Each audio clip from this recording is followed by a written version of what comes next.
మనిషికి ఉన్న శక్తి, జ్ఞానము, బలం ఎలాంటిదంటే ఏదైనా ఉంటే దానిలోంచి ఏదైనా తయారు చేస్తాం కదండి. ఇంట్లో పిండే లేకుండా చపాతీలు చేయమంటే ఏమంటాం?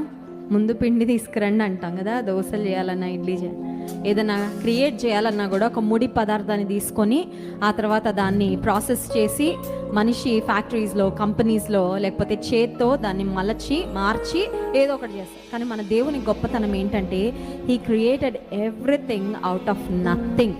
అసలు ఏం లేదండి, ఓన్లీ శూన్యం అంతే. When everything was empty and void, ఖాళీగా ఉన్నప్పుడు ఆయన సమస్తాన్ని, కొన్నిసార్లు మనకు అనిపిస్తుంది నేను ఏదన్నా ఉంటే, ఏదన్నా చూస్తే కంటితో అప్పుడు నమ్ముతా దేవుడు ఏదన్నా చేయగలడు అని. We want a proof. మనం ఏదన్నా చిన్నదన్నా చూసి ఓకే దేవుడు పని ప్రారంభిస్తున్నాడు, దీని నుండి ఇంకేదో జరుగుతుందని. కానీ let me tell you something.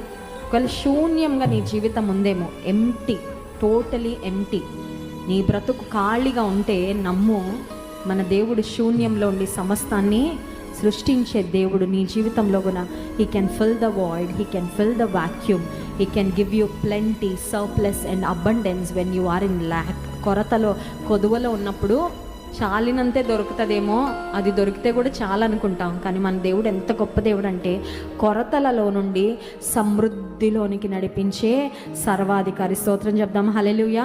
ఇంకొకసారి పాడదాం, ఆ శూన్యంలో సమస్తం. ఒకవేళ నీ జీవితం శూన్యంగా ఉందేమో, నీ జీవితం ఖాళీగా ఉందేమో, ఈ ఉదయం నమ్ము, శూన్యంలో నుండి నువ్వు సమస్తాన్ని చేసావు కదా ప్రభా, నా జీవితంలో కూడా అట్టి కార్యం చేస్తావని నమ్ముతున్నాను.